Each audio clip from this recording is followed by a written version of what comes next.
to tremble for the safety of my country. Corporations have been enthroned.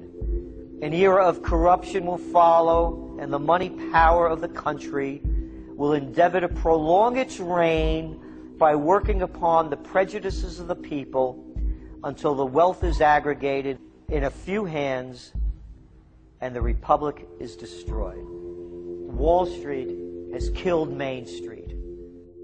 So I know how unpopular it is to be seen as helping banks right now, especially when everyone is suffering in part from their bad decisions. I promise you, I get it.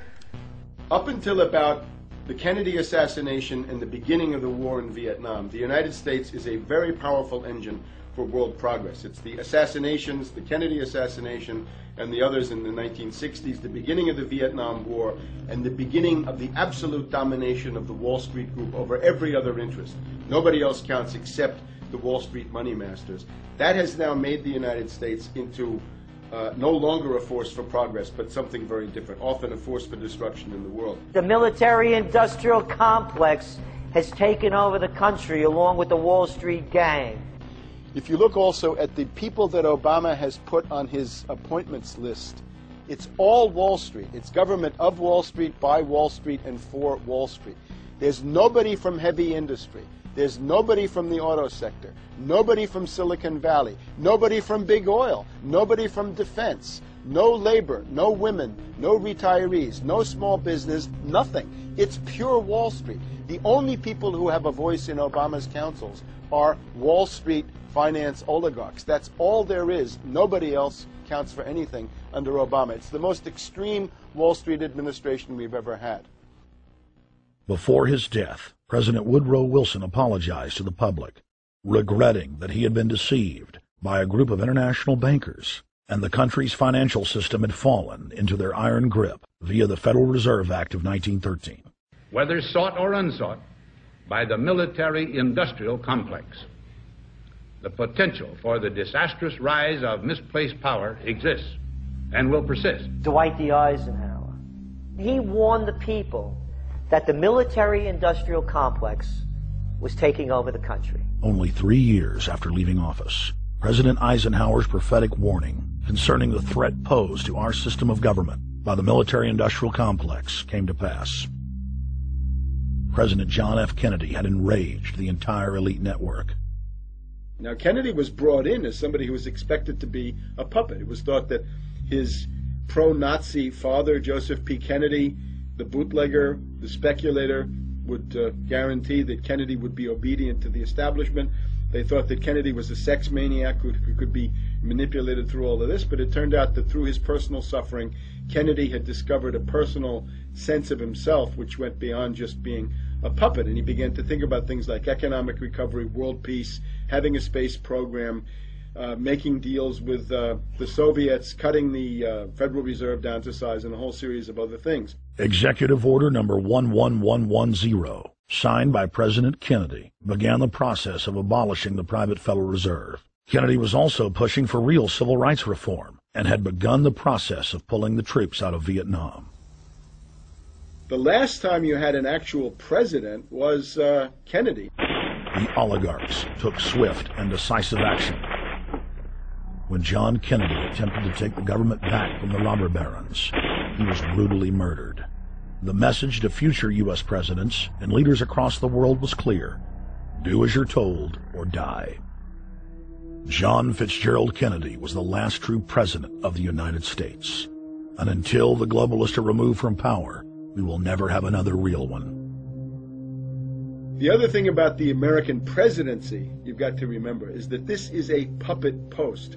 It's automatically going to be a puppet post. The idea that Obama is somebody who's going to come in and exercise real authority when he's obviously been chosen and given everything that he's got by these financiers. Presidents are now little more than corporate pitchmen who take all the political heat, while the controllers remain in the shadows, safe from public scrutiny. Hip-hop icon KRS-One is not just known for selling millions of albums. He has led a tireless crusade against youth violence and has been a strong voice for human rights. If they controlled it before, why don't What makes you think they're not controlling it now? The country was on a verge of revolution. They threw a black man up. Now we like this. They give him the money, they give him the bundling, they give him vote fraud, they give him the media whores, they give him goons, they even have elected officials making threats to put people in jail if they criticize Obama in public. All of this is the mark of a puppet. And that means that he is a puppet, actually more of a puppet than anybody else, more of a puppet than Mrs. Clinton would have been, even more of a puppet than McCain. He's the maximum puppet that we've had certainly since Jimmy Carter. They put a black face on the New World Order, and now we all happy. KRS ain't buying it. In the real executive power structure, the president serves the military-industrial complex. It's self-owned by the international bankers. If there's a revolution, the population just throws out the prime minister or president. The elite stays in power because the public is never aware of who the real enemy is.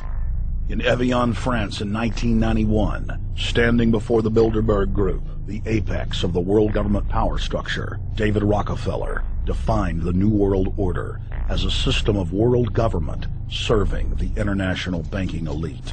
For decades, the banker-owned media would attack anyone who dared to warn the public that a dictatorial world government was being constructed right under their nose, and that national sovereignty was being deliberately destroyed.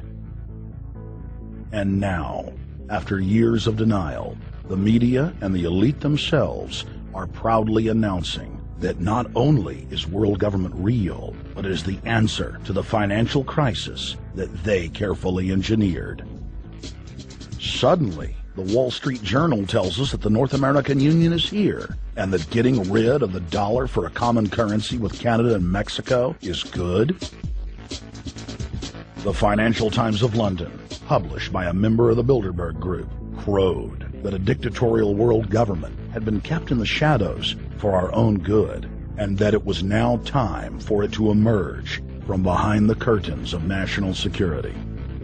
White House Chief of Staff Rahm Emanuel stated on record that they can't let this crisis go to waste. You never want a serious crisis to go to waste. And what I mean by that, it's an opportunity to do things that you think you could not do before. And Henry Kissinger, who gave Barack Obama his first job out of college, told national television that the economic collapse was a great opportunity to bring in the New World Order. He went on to say that Barack Obama was the perfect person to sell it to the world. But he can give a new impetus to American foreign policy, partly because the reception of him is so extraordinary around the world. I think his task will be to develop an overall strategy for America in this period when really a new world order can be created. It's a great opportunity. It isn't just a crisis. In June of 2006, our team traveled to Ottawa, Canada, to gather intelligence on the shadow government's agenda for the coming years. I think that's the Queen. Investigative journalist and best-selling author Daniel Estulin had been tracking the Bilderberg Group for more than 16 years. His moles inside Bilderberg informed him that the elite were planning to first run the price of gas up to $150 a barrel, unimaginable in 2006. He also reported that after suckering the middle class back into the stock market, the group was going to implode the subprime mortgage market and destroy public confidence. Well, one of the things that we're getting from this morning and this afternoon's conference, this morning conference was about the energy crisis, the price of oil. The afternoon conference, which started about 4 o'clock, 4:30, they were talking about one of the American delegates. I wasn't told who exactly it was talking about the concern that the American citizens have had with the housing prices going down, so they're not investing that money. So what they needed to do is they needed to create the illusion that everything is going well. So what they're going to do over the next year and a half is to bring the market back up to 1998, 1999 levels. They're going to get all the suckers to invest whatever little money they have left over, and that's when they're going to make the economy bottom drop out. They need to destroy the economy because as we're running out of oil, when people don't travel, at least that's what they're saying, when people don't travel, when people don't have money, they don't travel, they don't spend any money, which means you don't waste a lot of oil and natural gas. That's the afternoon. So how does this source, I mean, just ballpark, I mean, so you have this source, is it? Well, actually, there are two people who are members of the Bilderberg Club. It's actual members. They're members of the Bilderberg Club who, for years and years and years, have been going and participating in all the conversations. And they've always been dead on, always. And last year they said the oil prices are going to go up to 150. At the time it was 39. It went up to 76. Yeah. Basically doubled. If it doubles again, it's going to be back to where these people. They attack Iran, and will it? Year after year, Estelin and other reporters like Jim Tucker are able to report on future events with stunning accuracy, all because they know the agenda of the Bilderberg Group. The Bilderberg Group sits at the top of the world power structure. 125 of the richest and most influential individuals on the globe make up its membership. From Istanbul, Turkey to Chantilly, Virginia, we have tracked the elusive Bilderberg Group.